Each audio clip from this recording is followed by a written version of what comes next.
Assalamualaikum warahmatullahi wabarakatuh. Sampurasun. Wilujeng enjing murid-murid ibu sadayana di kelas 2, wilujeng tepang deui sareng pangajaran bahasa Sunda di kelas 2. Kumaha daramang sadayana? Alhamdulillahnya tetap semangat diajarna dinten ieu sareng kapayuna. Yuk, sate acan dikawitan materi dinten ieu urang baca ku bacaan basmalah sasarengan. Bismillahirrahmanirrahim.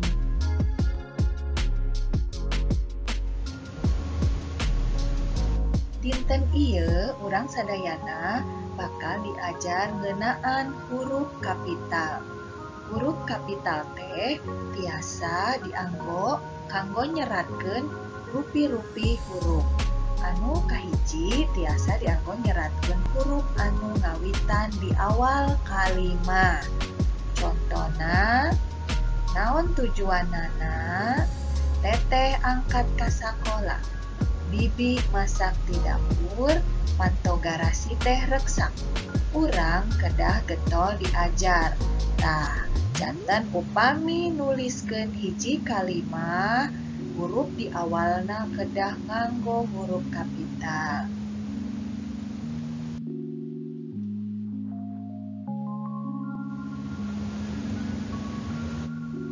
Salajengna huruf kapital oge biasa dianggo kanggo nyeratkeun huruf ngawitan nami jalmi, kata nabi singkatan nami jalmi ya. Jadi huruf kapital itu bisa dipakai untuk menuliskan nama seseorang. Huruf depannya harus huruf kapital. Seperti contoh, Presiden Indonesia namina Joko Widodo, nami Bapak Abdi Jajang Nurjaman, Bu Neneng kaulang matematika, Presiden Indonesia kagenep eta SBY. Nah, anu diwarnaan bodas nyaeta nami jalmi anu huruf paina nganggo huruf kapital.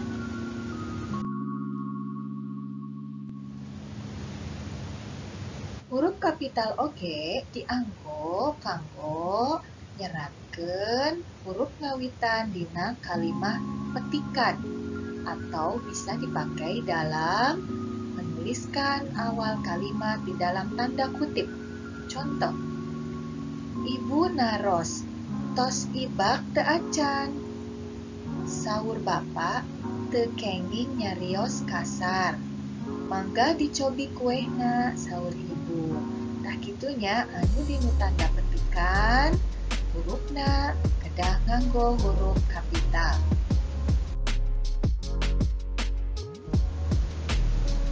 Salajengna huruf kapital oge dianggo kanggo nyeratkeun huruf ngawitan dina kecap nami, agama, sareng kitab sucina.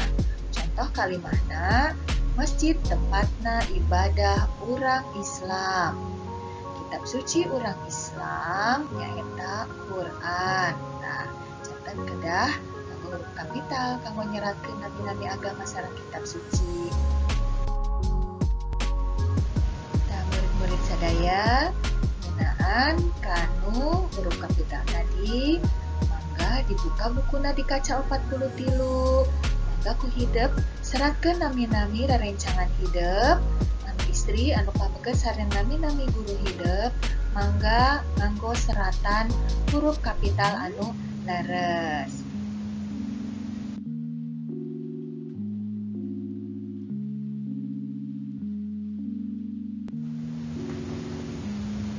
Murid-murid sadayana kumaha tos ngartos sadayana ngeunaan huruf kapital? Mangga upami tos ngartos dikerjakeun pancena. Mung dugi dieu wae materi pelajaran dinten ieu. Hatur nuhun. Wassalamualaikum warahmatullahi wabarakatuh.